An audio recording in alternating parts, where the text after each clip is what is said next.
Di Western Heat East Asia Institute, Universitas Columbia mengatakan perang ke depan adalah perang pangan, air, dan energi. Diistilahkan dengan perang ekonomi Asia Pasifik di Indonesia dan dapat dipastikan Cina adalah pemenangnya.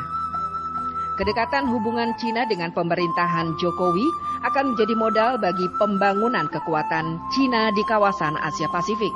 Ditambah lagi dengan rencana Cina memasukkan ke Indonesia 200 juta penduduknya, yang sebagian besar tentara merah sesuai pola atau strategi ketika menguasai Tibet.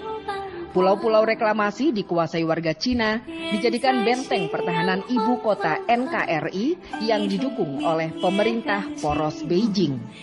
Di balik pembangunan 30 pelabuhan baru untuk menunjang operasional tol laut, terselip rencana untuk menjadikan pelabuhan-pelabuhan tersebut sebagai depo logistik dan sarana pengisian bahan bakar minyak bagi armada laut yang didatangkan dari Cina.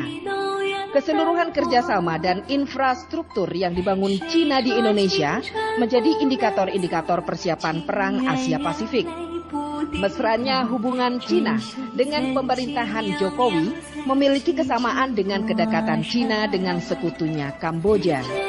Selipkan rencana bantuan Cina kepada pemerintah Indonesia sebesar 600 triliun rupiah menjadikan kedaulatan ekonomi RI tersandera oleh Cina sebagai kenyataan balas budi.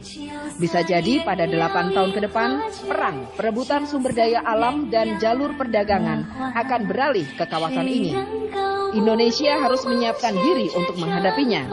Potensi konflik akibat sumber daya alam melimpah telah disadari oleh Presiden pertama Republik Indonesia Insinyur Soekarno yang mengatakan kekayaan alam Indonesia suatu saat nanti akan membuat iri negara-negara di dunia.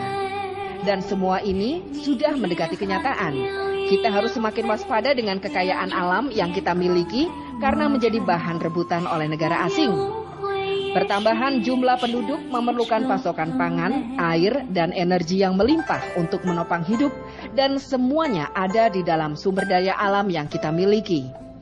Kedepan, energi fosil akan habis dan digantikan oleh energi dari kekayaan alam hayati yang ada di negara Khatulistiwa, terutama di Indonesia. Maka Indonesia akan menjadi lumbung pangan, air, sekaligus juga lumbung energi yang berasal dari kekayaan alam hayati, dan perang perebutan sumber daya alam itu bakal terjadi tidak lama lagi di kawasan Asia Pasifik. Perang ke depan adalah perang pangan, air, dan energi. Diistilahkan dengan perang ekonomi Asia Pasifik di Indonesia dan dapat dipastikan Cina adalah pemenangnya. Terserah anak bangsa, akankah menerima Indonesia kembali menjadi komunis dan boneka Republik Rakyat Cina? Ning Jeng melaporkan dari Beijing.